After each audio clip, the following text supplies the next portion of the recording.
ITR file किसको करना जरूरी है। अगर आप उस कैटेगरी में आते हैं तो फिर आपको पता चलेगा कि आपके लिए बहुत ज़रूरी है कि आप आईटीआर फाइल करें। ये कैसे पता लगेगा कि आपको आईटीआर फाइल करने की ज़रूरत है या नहीं।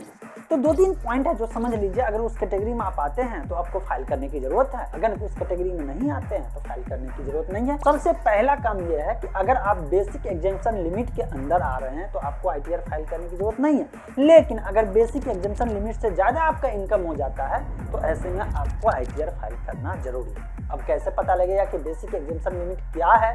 तो हर साल बजट में आता है जहां पे आपको एक स्लैब मिलता है, इनकम टैक्स स्लैब होता है, और जहां पे लिखा रहता है नील अगर रहेगा मतलब उतना तक अगर आपका इनकम है तो आपको आईटीआर फाइल करने की कोई भी जरूरत नहीं है। तो जैसे इस साल की मैं बात करता हूं तो 3 लाख रुपए तक जो है अगर आपका इनकम है सालाना तो ऐसे में आपको आईटीआर फाइल करने की जरूरत नहीं है। लेकिन अगर 3 लाख रुपए से 1 रुपया भी ज़्यादा है, मतलब कि आपका इनकम आ जाता है, तो आपको आईटीआर फाइल जरूर करना चाहिए।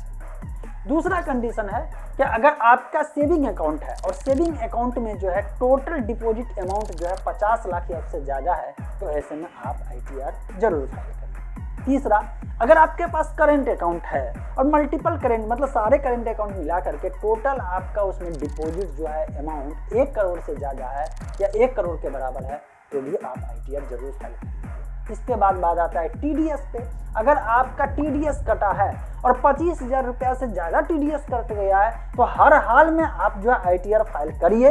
अगर आपका उतना इनकम नहीं है और अगर आप मान लीजिए कि टीडीएस में पैसा जमा हो गया है, बहुत सारे रीजन होते हैं, जो लोग बिजनेस भी कर रहे होते हैं, प्रोफेशनल इनकम भी रहता है, सैलरी होल्डर भी रहते हैं, तो बहुत सारे रीजन होते हैं। तो मतलब कि सिंपल सी बात है कि 25,000 से ज़्यादा का टीडीएस कटा है तो आप आईटीआर फाइल करिए। आईटीआर फाइल करके अगर टीडीएस ज़्यादा जमा हो गया है तो वो रिटर्न भी आप ले सकते हैं। बहुत सारे लोगों के मन में कंफ्यूजन होता है ना, यार मेरा टीडीएस कट गया है, ये पैसा तो कटना नहीं चाहिए।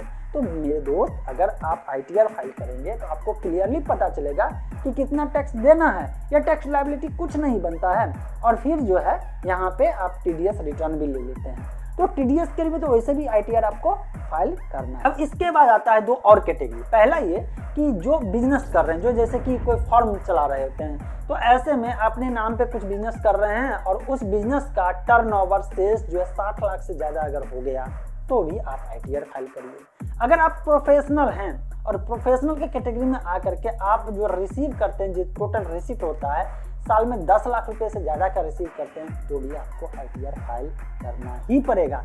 तो ये सब कुछ पॉइंट था जिस कैटेगरी में अगर आप कोई भी एक कैटेगरी में आते हैं तो आप आईटीआर जरूर फाइल करिए। आईटीआर फाइल करने के बहुत सारे फायदे हैं। इनकम टैक्स डिपार्टमेंट को आप पूरा रिपोर्ट देते हैं, ये एक तरह से की रिपोर्ट जमा करते हैं कि मेरा ये इनकम सोर्स है और ये सोर्स से मैंने यहाँ से इतना रुपया कमाया, और जो पैसा आपने कमाया उस पैसे को देखने के बाद डिसाइड होगा कि आपको टैक्स देना है या नहीं देना है। मैंने जो आपको अभी पॉइंट बताया कि किसको एकदम मैंडेटरी है, जरूरी है आईटीआर फाइल करना, क्योंकि इस कैटेगरी में आने के बाद आपको लगभग टैक्स देना ही पड़ेगा और टैक्स चोरी करना एक कानूनन जुर्म माना जाता है।